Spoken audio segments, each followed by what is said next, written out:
Well, hi, everybody. Welcome to the Virtue Signal. I'm Bill Whittle with my friend Alfonzo Rachel, and this is the show where we talk about kind of the philosophical, moral underpinnings of the issues of the day. And Zoe, today I thought we might talk a little bit about discipline, internal discipline. The kind of things that keep people from, generally speaking, being good people and have learned how to control themselves so that they don't become, generally speaking, bad people. I want to talk about family in a minute. I went to British schools where I was several times a year. They would administer fatal beatings to everyone, and that was an environment where corporal punishment with a cane was almost never used because everybody was terrified of it, me among them. There was a time when we were in art class, and we had a teacher who, big tall guy with curly hair, we called Big Bird, and he left the room for 10 minutes. He said, I'm leaving the room for 10 minutes and I shall be back in 10 minutes and I want you to be quiet and at work. So we were working with clay. He's out the door for 3 minutes. People are throwing clay. And the next thing you know, we find ourselves outside the assistant headmaster's office and he's just keeping us there. They're in there drinking tea and smoking cigars, but we think they're in there figuring out where they're going to put the bodies. And they bring us in one by one, and as each kid comes out, he comes out crying, and I'm I'm at the end of the line here.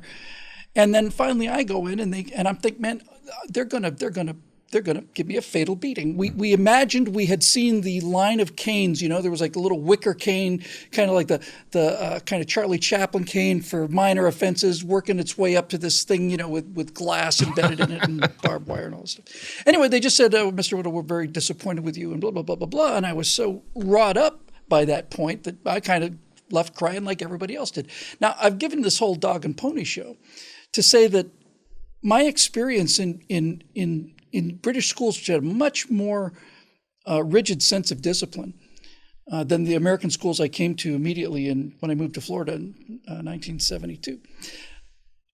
I felt so much safer. I was so much happier. I was so much more relaxed under a system of strict discipline than I was in these schools in Miami, where I was genuinely in fear of my life from students, and where nobody seemed to care, where there seemed to be no rules, and I think that early sense of discipline has had a real strong effect on me.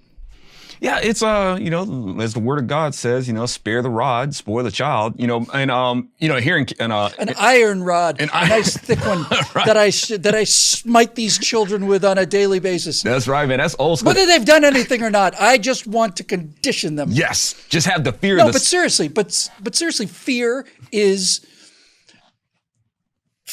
a useful way to discipline children, and we're not talking about parents that punch their kids in the face, We're not talking about the psychopaths, but we're talking about, as children, we learn from being made afraid of things that we probably shouldn't be doing. Yeah, indeed. And, I remember the days where it was like, go get me something to beat your behind with.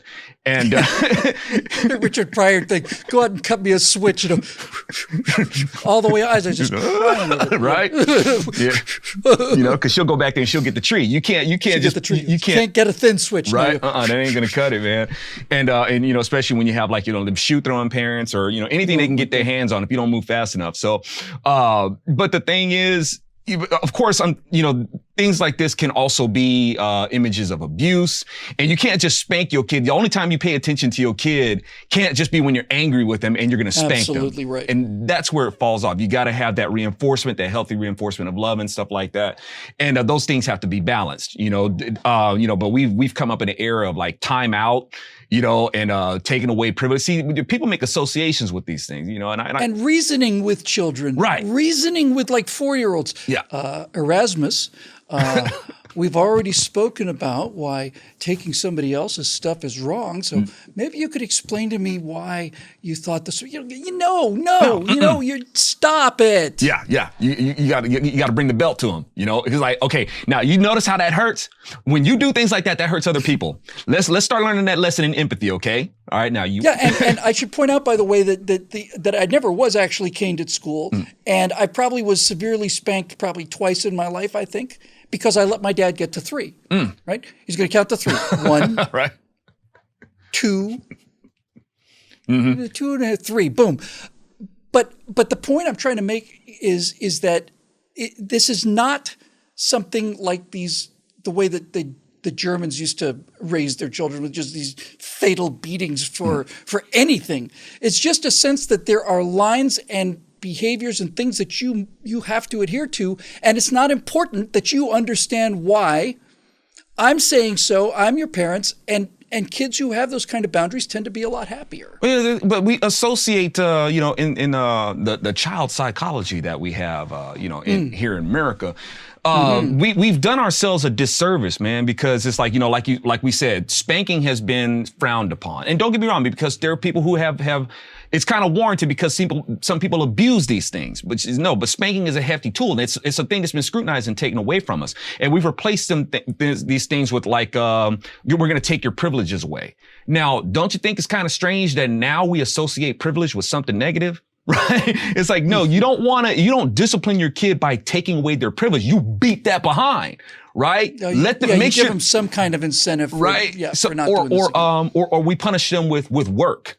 And then we wonder why people have a bad work ethic, right? It's like, you're going to do some chores, you're going to do some work. It's like, no, you should be blessed if you got work to do, right? If you got a job where somebody's going to hire, that should be a blessing. That should not be something that should be associated with punishment. But we've replaced the spanking with work. We've replaced the spanking with taking away privileges. We've taken away spanking with time and replaced it with time out. So we wonder why people have these negative associations with these things. And these are the things that go out into the culture. And more people are becoming more spoiled, entitled, because they lack that sense of unhappy, because there's that primal, that sense of empathy, that this is the law right here. Learn the law. You break the law, it's going to hurt. All right. Learn that. And children are afraid of the world, and they should be. And for parents who don't put any limits on them, the child feels as if nobody's going to know or care if I disappear. I have a close connection to somebody who decided to leave living with their mom and go and live with their dad because she realized that all of her friends were nervous about bringing the report card home because they were worried about what their parents were going to say and do, and she didn't worry about her report card because nobody cared. And that kind of sense of structure is really important. I don't want to get overly personal with this, but, I would like to talk about fathers for a minute. One of the things that is the single greatest correlation among criminals, and especially violent criminals, it's not class, it's not race, it's not educational level, it's not income, it's none of that. It's by far, it is fatherless boys. By far. That is the single great correlation between people who find themselves in trouble with the law. And, we all have seen the movies, and there's a reason why this works. This idea of the good cop, bad cop interrogation. Good cop, bad cop is the carrot and the stick working together. Sometimes the carrot works, sometimes the stick works. Let's put them both together. We're going to have one person who's going to be the mean person. We're going to have the other person who's going to be the nice person. And it's a carrot and stick arrangement. But in that traditional family that has fallen apart in the last 50 years or so, you have so many single mothers who have to be, or at least to attempt to be, the nurturers, and then they have to be the discipliners, and then they have to be the nurturers again. And I think the kids just kind of mix all these signals up. There's something to be said for wait till your father gets home, because it clarifies for a child the idea that, okay, I love my father, but he is the guy who's going to be doing the discipline. And then after I've been sent to bed, without dinner or whatever the case may be, then mom can kind of come in and soften it up a little bit. And that's how it works really well. And when you take one of those partners out of there and you leave just one cop who has to be good cop, and then 20 seconds later, bad cop, then good cop again, not so good. The presence of a father in the house brings so much to children that is missing today. And I know you had an interesting story about that. I don't know if you want to get into it too much, but my dad was, 1960s, he was a hotel manager. So I didn't see a lot of him. He was working. Your father figure came into your life relatively late, right? And turned you around. Yeah, about when I was about 7 years old, I was introduced to this, he planted a seed, and of course, being where I was, there were other influences that got in the way, but that seed was planted, and thank God it got watered at some point, and I started to reflect on those things that he was trying to teach me, and and it's interesting when you say, wait till your father gets home, man. I'm telling you, as one disciplined in the Lord, that's exactly what so we're waiting for, man. We're waiting for, hey, man, wait till daddy gets home, man, because he's going to settle this, right? And, but also when we're talking about, lack of fathers, two things: lack of fathers and moms playing the mommy and the daddy. I was raised in a generation where you had moms saying that I got to be both the mommy and the daddy. That doesn't turn out very well, because right now we have people who are confused about whether they're supposed to be a boy or a girl. Yeah. To think that these things don't have an effect on people is totally naive. And it's not a lack of fathers. I would offer. It's a lack of husbands. That's the real issue. It's a lack of husbands. And we keep going with this narrative that there has to be a father. There has to be a father. It's like, Bill, anybody could be a father, right? Where's the real? Yeah, no, I'm with you. It's the difference between being a male and being a man. Right? Yeah, exactly. So when you have the husband, if you're just a father, then you're just teaching your kid, well, what is the importance? What is the importance? We have boys that are growing up basically just with the example of women are not necessary except for my pleasure. They're not necessary for anything else. And then vice versa. So how is a boy supposed to know how to behave around a woman and be responsible and be that and offer that sacrificial love that he's supposed to? How's a woman where's her demonstration? What is her example that she's supposed to look up to? So we're raised in a generation where we see such deep insecurity. Right? People are so insecure. They have a broken spirit, man. Why? Well, how are they supposed to be secure? They weren't raised in that security where you have the security between a man and a woman. We live in the days where people keep saying to themselves, well, the most important thing in my life are my children. The most important thing in my life is supposed to be my children. Well, I see that doesn't work. It's idolatry. Before your kids see how important they are, what your kid is supposed to see is the importance of your spouse. That's what they're supposed to see, right? They need to see the security in that. And out of that love for your spouse, that will be poured out onto your kids. It's not supposed to be the other way around. When people talk about how their kids are most valuable things, that's a marriage that's doomed. It usually is, because people say the same thing. My most important thing in my life is my kids. They make these platitudes and sanctimonious statements about the importance of their kids. What about the person that you made the kids with? What about that? Where's that importance? So the kids ain't seeing that. They don't see that. So they're raised up to feel insecure. I mean, is it just a coincidence that people are so dang insecure today? No. And that's a great point. I never really completely thought about it that way. But I mean, if you've got a mom who's got all these different baby daddies and the love interest in that person's life is constantly coming in and out the door, that's got to give a child a sense of, maybe I'm going to get out the door. Maybe they're going to get tired of me, and I'm out the door. And that certainly doesn't help. Just because we live in the age of lifted quotations out of context, let me just get this out here again. We're not talking about psychopathic beating of people. We're not talking about out of control rages. We're not talking about putting out cigarettes on you. We're not talking about any of that stuff. We're talking about appropriate discipline. Yes.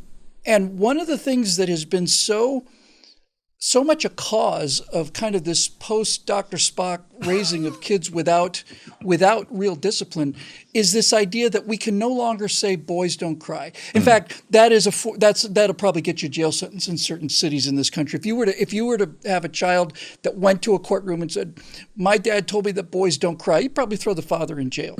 But boys don't cry is a damn important thing for boys to learn. It really is. And anybody who says that there's no difference, no biological difference between the emotional levels of men and women hasn't met any men or women as a general rule. The reason that fathers tell their sons that you can't cry now is because in an emergency, in a crisis, somebody's going to have to be able to function. And when you instruct a boy, especially when you do it lovingly but firmly, who's crying over something and not over something trivial, something major. If you're able to say to him, son, you can't cry about this, what you're basically doing is you're instilling in that boy a sense of emotional control, a sense that he is able to control his emotions in the moment. And this is the most important part. It's not a question of, geez, you're not supposed to feel any emotions. It's not that you're not supposed to be scared. It's not that you're not supposed to be sad. It's not that you're not supposed to be disappointed. Right. No, of course you're supposed to feel those things, and you can feel them later. But Boys Don't Cry is a way of inculcating in young men the ability to respond in a crisis when response is necessary without becoming incapacitated by emotion. And that's a damn handy thing to have in an emergency. Amen, man. And in this age where you have these selective invokings of Jesus, because I like how these people, Jesus did it. They try to make Jesus fit their narrative, and they'll say things, well, Jesus cried. Didn't Jesus weep? It's just, man, you ain't faced with Jesus' face. You have not come to this point, where Jesus, well, didn't he weep when he brought back his son? Yeah, of course Jesus wept, because he's going to bring this guy back and he knows what's going to happen to him. Right? Yeah, I brought him back. Okay, you guys see that I can bring back people back from the dead, right? Well, here come the Pharisees, and the Pharisees killed him. So yeah, Jesus is gonna weep. It's like, it sucks that you guys don't believe this. So, but we're given over, we're wanting men to embrace, I guess our emotions. We're not supposed to be governed by our emotions. We're supposed to govern our emotions. Emotions are a real thing, man. We're supposed to feel sadness. We're supposed to feel anger and stuff like that. But like the word of God says, don't let the sunshine go down on your wrath. You can't take that into your sleep. You got to be able to have control over your emotions and act on them accordingly to where you don't sin against other people, but feeling sadness, feeling anger, fear and things like that, of course, but these things are not supposed to get the better of us. We're supposed to discipline these things. And on a side note, because I know a lot of folks, may tend to think that, I come from a very religious angle and stuff like that. I'm not a religious person at all. I actually despise religion. I'm not a religious person. I'm a disciplined person. The Lord said to go make disciples of nations. He didn't say go out and make religions. So I'm a disciplined person. To say that I'm a religious person is actually a misnomer, but disciplined. I move out of the discipline of the Lord. That's how I live my life. Yeah, that's exactly right. And that's what I meant when I said about the Boys Don't Cry thing. It means don't cry now. You can cry later. Jesus may have wept, but he didn't weep in front of Pontius Pilate, and he didn't weep and start sobbing when he was put on the cross. He was able to be strong when he needed to be strong. One of my favorite stories is about, I think most historians would say, probably the greatest general that the United States has ever produced in strategic sense anyway, and that's Ulysses S. Grant. And when Grant first took control of the Army of the Potomac, he'd been successful out west. They put him in charge of all of the armies because Lincoln needed a fighter who could face the arithmetic, even in the fights that the Union lost badly, real badly. We still had so much more manpower than the South did, as we needed somebody who was just going to keep going. Anyway, so Grant is at his first battle, and I'm virtually positive this happened at his first battle called the Wilderness. And previously, the previous general, a couple earlier, Joe Hooker, one whole wing had been rolled up by Robert E. Lee. At the end of the first day, both of Grant's wings were rolled up. And Grant suffered a much bigger defeat in the Wilderness than his predecessor had. And an aide to Grant came to his tent late that night and stopped before he entered the tent because he could hear him inside wailing, just sobbing. He said he'd never heard a man in so much pain before. But the salient point here is this. He didn't start sobbing when he was losing the battle. And when he got up the next day, he said, let's bring some guns up here and we're going to go south. We lost. We're not going back to Washington. We're going to Richmond. He was able to compartmentalize these tremendous emotions and responsibilities so that while the battle was going on, he's not in his tent crying. He's under enormous stress, but he has the emotional discipline to say, bring some guns up here. we'll get him tomorrow.